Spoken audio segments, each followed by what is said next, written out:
গাইবান্ধায় বীজ ও সারের দাম বেশি হওয়ায় আলু চাষে আগ্রহ হারাচ্ছেন কৃষকরা। খরচের টাকা উঠা নিয়ে সংশয় তাদের মধ্যে। এজন্য আলু রোপণে দেখা গেছে ধীরগতি। এ অবস্থায় লক্ষ্যমাত্রা পূরণ না হলে আগামীতে আলুর সংকটসহ দাম আরও বাড়ার আশঙ্কা রয়েছে। চাষিদের অভিযোগ, গত বছর যে বীজের দাম ৩০ থেকে ২০ টাকা ছিল, এবার সেটি দ্বিগুণেরও বেশি। এছাড়া ১৮০০ টাকার সারের বস্তার দাম এবছর ২৫০০ টাকা পর্যন্ত কিনতে হচ্ছে। গাইবান্ধার গোবিন্দগঞ্জ উপজেলার কামবিয়া ইউনিয়নের ছাতিয়ানচূড়া গ্রামের আলু চাষি হেলাল উদ্দিন বলেন, এবার বেশি করে আলু রোপণের ইচ্ছা থাকলেও মাত্র ৬ বিঘা জমিতে আলু রোপণ করছি, কারণ সার ও বীজের দাম খুব বেশি।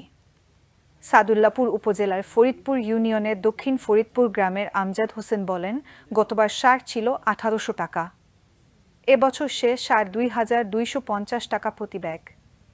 আমরা খেটে খুঁটে কষ্ট করে আলু চাষ করি, আর বড়লোক ব্যবসায়ীরা সেই আলু আমাদের কাছ থেকে অল্প দামে কিনে নিয়ে পরে সিন্ডিকেট করে বেশি দামে বাজারে বিক্রি করেন। এ বিষয়ে সার ডিলার নুরুল ইসলাম বলেন, সরবরাহের তুলনায় চাহিদা বেশি হওয়ায় সারের সংকট দেখা হয়েছে। এছাড়া গতবারের তুলনায় একটু দামও বেশি। গাইবান্ধা কৃষি সম্প্রসারণ অধিদপ্তরের উপপরিচালক খোরশেদ আলম বলেন, জেলায় আসন্ন আলু রোপণ মৌসুমে প্রায় ১২,০৩৬ হেক্টর জমিতে আলু রোপণের লক্ষ্যমাত্রা নির্ধারণ করা হয়েছে। আলু চাষের লক্ষ্যমাত্রা অর্জনে কৃষক হয়রানি বন্ধ করা সহ সার ও বীজ সিন্ডিকেটের বিরুদ্ধে কঠোর নিয়মিত মনিটরিং অব্যাহত আছে। কোথাও অনিয়ম হলে ব্যবস্থা নেওয়া হবে।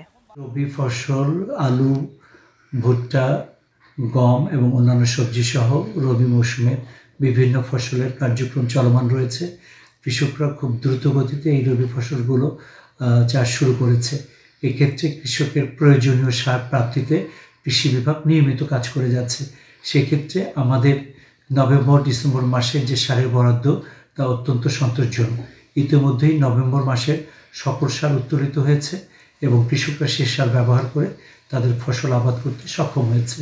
ডিসেম্বর মাসেও সার আমাদের উত্তোলন শুরু হয়েছে এবং কৃষকরা তা গ্রহণ করছে।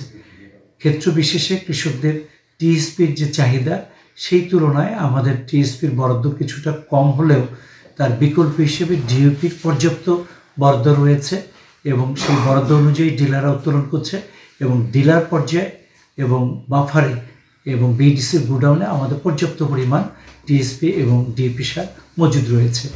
আমরা আশা করি কৃষকরা একটু ডিএপি সম্পর্কে ভালো ধারণা রেখে টিএসপির পরিবর্তে যদি ডিএপিটা ব্যবহার করে তারা টিএসপির তাদের চাহিদা পূরণ হবে, পাশাপাশি আমাদের ইউরিয়ার একটি বড় অংশ সাশ্রয় হবে।